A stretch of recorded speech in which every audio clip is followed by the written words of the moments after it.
I'll never forget the day I came home and saw the private road, HOA access only, sign nailed into the dirt at the end of my driveway.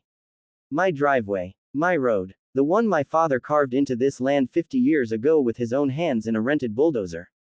I stared at that sign, the bold black letters glinting in the afternoon sun, and something inside me just snapped. It all started a few months earlier when the new Homeowners Association expanded its boundaries into the valley where my cabin sat.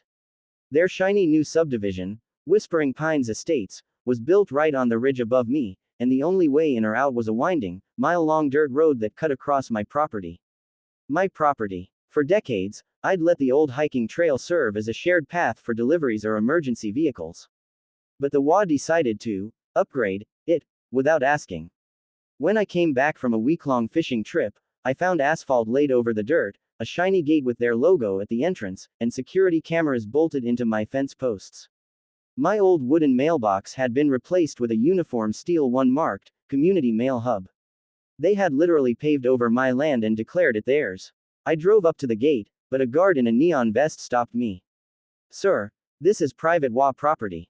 Residents only." I blinked at him. "Resident? Buddy, I own this road." He gave me the kind of smile that dripped arrogance. "Not according to our map, you don't." That was the beginning of the war. I tried being civil at first. I brought the property deed to the HOA president's office, a sleek woman named Linda who wore pearls like armor and smiled like a shark. She didn't even look at the paper.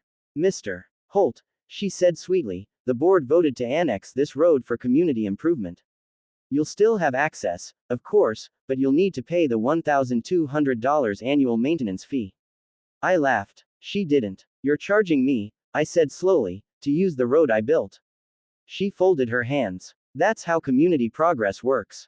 When I refused to pay, they started fining me. Letters came daily, threatening lawsuits, property liens, even police involvement. But I knew the law was on my side. I owned every foot of that road, down to the last gravel stone. Still, they didn't stop. They blocked my mail, had their guard harass me, even told delivery drivers my property was restricted access. That's when I decided to stop fighting back with words. One night, under a thin silver moon, I walked down to the gate and quietly cut their power line to the keypad. The next morning, HOA members found themselves locked inside, or out. They blamed a storm. I just sipped coffee on my porch, watching them scramble. But the final straw came when they held a board meeting on my land.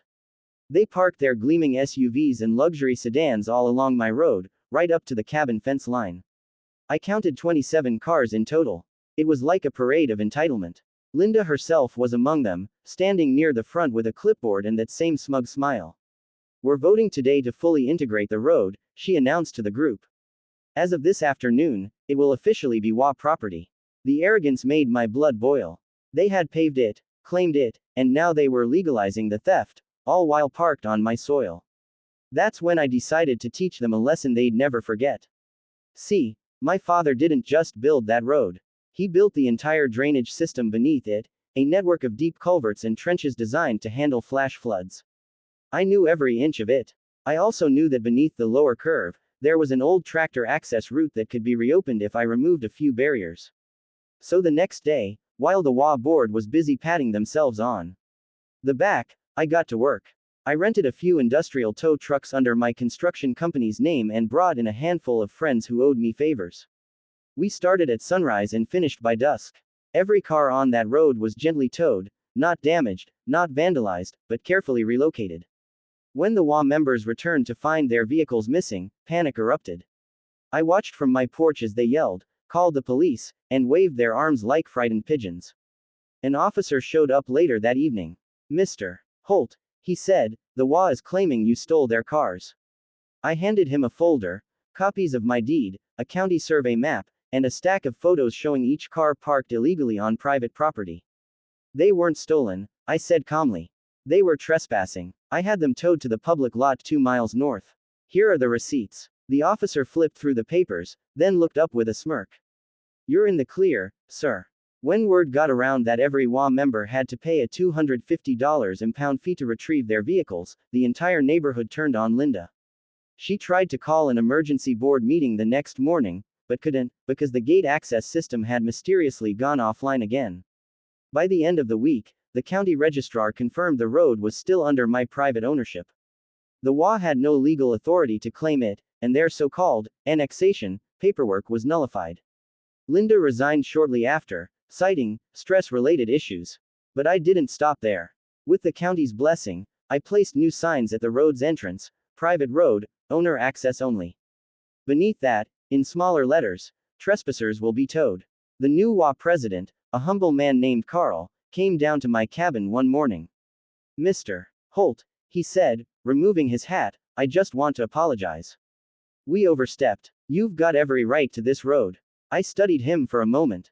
He looked nervous, sincere. I nodded. "You can still use the road," I told him. "But next time you ask."